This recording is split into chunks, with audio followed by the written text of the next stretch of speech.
Hi, my name's Elliot and welcome to METANEWS, a weekly roundup of 3D printing, metaverse and artificial intelligence news.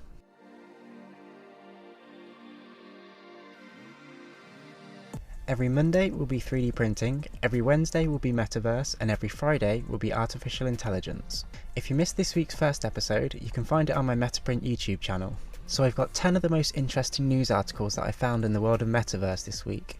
That's everything from virtual reality to augmented reality and mixed reality. I'm going to go through each one, read the titles, go through the descriptions, look at the videos, look at the images, and then give my opinions on them. So let's get started with this week's metaverse news. So first up we have techradar.com that says the Meta Quest 3 Lite gets another image leak and a new name. Nothing is official yet, but it seems increasingly likely that a cheaper version of the Meta Quest 3 is on the way. Now we have a freshly leaked image of the headset, which apparently isn't called the Meta Quest 3 Lite. So basically on March 14th we had this image that was posted on X. It's basically like a it's similar to kind of like a Quest 2 render, and obviously it's got no lenses or cameras on the front, so a lot of people were obviously skeptical about whether it was real or not. And then a few days later we had a proper leak. There was these screenshots that came supposedly from an internal company meeting, similar design to that original render, except it's actually got the cameras and the lenses on it. There's some details as well here about the actual the storage capacity and the display quality as well. Specs wise, the resolution is listed as 1832 by 1920 pixels compared to 2064 by 2208 pixels on the Meta Quest 3.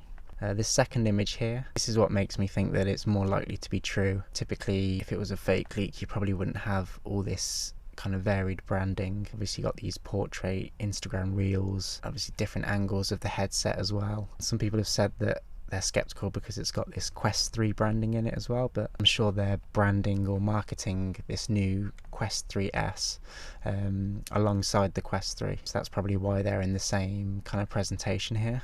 That's the Meta Quest 3S, not the Meta Quest Lite, allegedly. So there you go, the new Meta Quest 3S.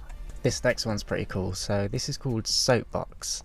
It's a MetaQuest mixed reality app. It's currently in beta, but basically what it does is it projects a 360 video of a person like playing an instrument or singing a song into your physical space. And so I'll play this here.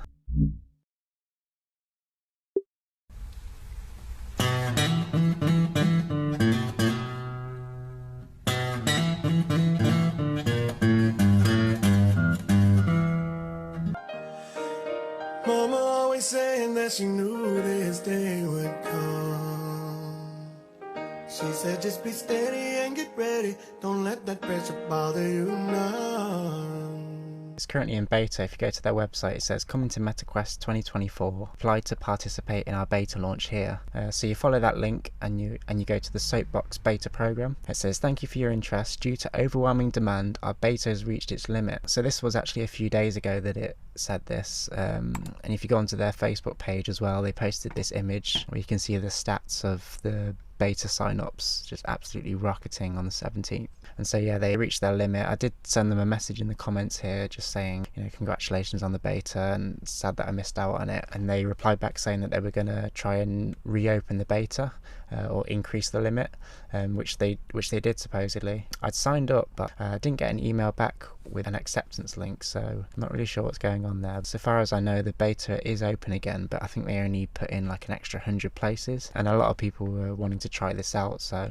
whether or not I can get in the beta or not, I'm not sure yet. But you can see a picture of their studio here where they've obviously recorded these 360 videos. So obviously we've got mixed reality at the moment where you can place, you know, character cartoon avatars and kind of walk all the way around them, but to have like a 360 high definition full view video of somebody kind of placed into your physical space like that, that is pretty new. I think in terms of consuming music video content and attending concerts and all this kind of stuff, I think we're going to see that a lot more. You'll be able to bring your favourite artists into your own bedroom basically, and have them perform to you if that's something that you want. So there you go, Soapbox mixed reality beta coming in 2024. MovieWeb.com says Ready Player 2 confirmed by Steven Spielberg. Spielberg is confirmed to produce the Ready Player 1 sequel, with production likely starting in 2025 based on his schedule. The Ready Player 2 novel by Klein serves as the basis for the cinematic sequel, promising new wonders in the Oasis. Ty Sheridan, the lead in Ready Player 1, expresses excitement and hope for returning for the sequel. I've actually got a copy of the Ready Player 2 book here, as Ready Player 1 was one of my favourite films, so I'm looking forward to this in particular. It says at the end here, production however likely won't begin until 2025. 2024 is a rare year where Spielberg has nothing in production. It says that he's producing the film, but he's not going to be directing it.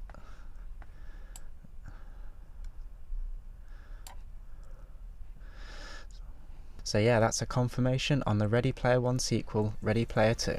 So TechCrunch.com says, Ready Player 1 creator debuts Open, a Metaverse Battle Royale experience. Earlier this year, Readyverse Studios, co-founded by blockchain tech company Futureverse and Ernest Cline, the mind behind the sci-fi franchise Ready Player 1, announced the Readyverse, an interactive platform for Metaverse games and experiences.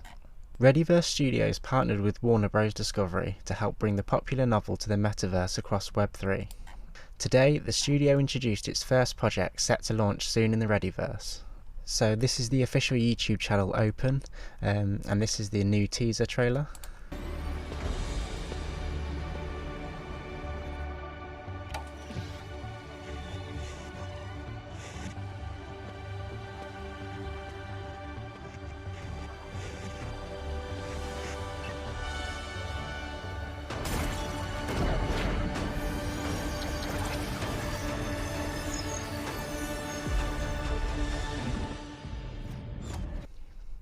So there you go, that was the teaser trailer for Open. There wasn't really any gameplay in that. If you go onto their website, there's a bit more information here.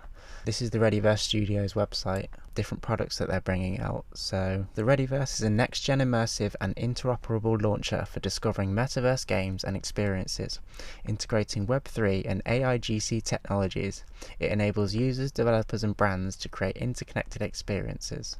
So this one here says, The Hunt is a versatile metagame, playable across the internet, platforms, browsers, games and physical locations. Players complete quests for digital and physical rewards, fostering deeper customer engagement through Readyverse Studios' next-gen technology platform. So I imagine that's something similar to how they did the Easter egg hunt in the actual Ready Player 1 film, where you find clues and you unlock Easter eggs. But it sounds like it'll be like a mixed reality, so kind of like Pokemon Go, where you kind of search around the physical world, find like digital prizes. I think that's how it works. And then Open, which is what that trailer was for, it says, Open, the hero experience in the Readyverse, is the first genre-defining AAA metaverse gaming experience, integrating top-tier IP through Web3 tech. The multi-biome, multi-IP, multi-mode gaming experience allows for interoperability with beloved IP in a range of different formats, from simple skins to full immersive experiences. So I imagine they're partnering with a bunch of film production studios, a bunch of companies that have loads of like cultural IP,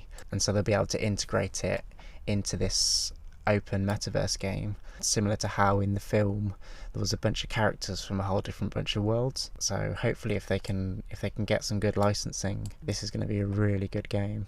To have a proper virtual reality version where you're actually inside the world, not just playing first person, that's going to be amazing. I've signed up for the early access here, so I'll be able to let you know more about this when they release more, I guess. So yeah, that's Ready Player 1 creator debuts Open, a Metaverse Battle Royale experience. Music Alley, or Ally, I'm not sure, says Roblox gets an ad-supported portable music player from Universal Music Group. It's called Boombox, an ad-supported portable music player that Roblox users can collect and use to play music, with each instance of music playback being a monetizable event for the contributing labels and artists. The streams will even count towards the Billboard charts in the US. The Boombox is launching first in K-pop group Twice's Roblox experience, but UMG said the plan is to roll it out across more than 3,500 Roblox games and worlds over the next year. Yeah, I don't really know too much about Roblox, but this feature being able to embed artist music into like digital started playing randomly there. To embed the music into digital assets like that is pretty crazy, because then you've got all these kind of microtransactions that are happening in the background. Let's say you have a radio, and any time that the song gets played on the virtual radio, it's basically the same as it being played on a physical radio, which when you think about it kind of makes sense, because it's the same media in terms of the audio being played. Whether you're in a physical space or a digital space, the artist should still be compensated for that. And as we start to merge more with digital spaces, it's going to be more important to find ways in those digital spaces to keep artists compensated for everything that goes into building all of this. So obviously it's the music, it's the digital 3D models and all the assets that go into these worlds. As it stands right now, they're made by people, but obviously I'm sure we're going to be in a base in not too long where a lot of the assets in these worlds are actually AI generated. And maybe UMG themselves will start to generate AI songs and then take the royalties from that. I'm not really sure if that's a road that they would go down, but obviously I'm sure a lot of artists would kick off if they started replacing real artists in these worlds with AI generated songs. I'm sure most people within the game don't actually want to hear AI generated songs anyway. So yeah, this is a really positive step forward for musicians and artists, and just for the whole kind of merging of the physical and the digital space. You can kind of think about other forms of art and how they might also be compensated as well, the kind of purchases within these digital worlds. So yeah, that's really interesting. That's Roblox gets ad-supported portable music player from Universal Music Group. So these last 5 I'm just going to kind of go through pretty quickly here. So we've got Vision Pro. With the free mixed reality app AirDraw, you can now draw in your environment, but you can draw in 3D space. This is just the same thing but for the Apple Vision Pro, if you're lucky enough to own one. There is a video here on this article, but it's not very good, so I found a better one here on the LAN Labs YouTube channel. LAN Labs, I'm not sure if I'm pronouncing that right either, but these are the guys who have made this AirDraw app, so I'll just play this quickly here. You can see he's drawing with his fingers. In Gravity Sketch you use the controllers. They don't have the ability to just draw with your fingers just yet, but I'm sure they'll be implementing that soon. Obviously the Apple Vision Pro doesn't have controllers, so you have to draw with your hands. See, there's like a gravity mode there where he's like picking up the drawings and they're falling back down and bouncing off the floor. That's pretty cool. So Shapes XR has that. I think Shapes XR? No, Figmin XR has like a gravity mode where it like bounces off your real walls and off the floor, but I don't think Gravity Sketch has that yet. But yeah, here it is in the Apple App Store. It's AirDraw Finger Paint. So as I said, if you're lucky enough to own an Apple Vision Pro, this would be quite a fun one to play with. Road2VR.com says Virtuix Omni One VR Treadmill nab support for some big VR games. I always see these kind of VR treadmills every few years or so, and I'm never really sure which is kind of the big one that's going to hit. This one I think I've seen a couple times, so this might be the one. And there's a lot of games that it's now supported for. All it takes is one really for everybody to get on board with. I think it says the price here of $2,600, so it's still not really cheap enough for mass market adoption. There's a video here on YouTube on the Virtuix Omni YouTube channel.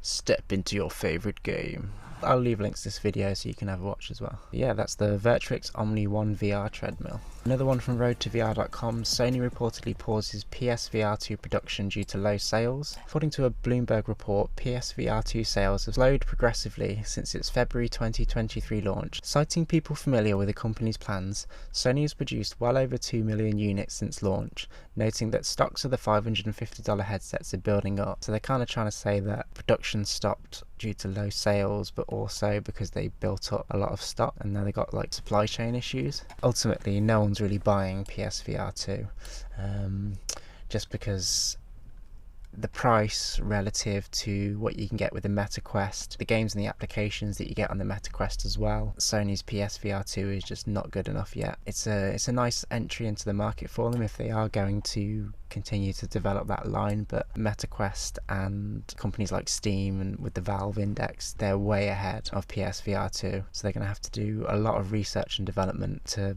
make a next gen version of this that's going to sell well.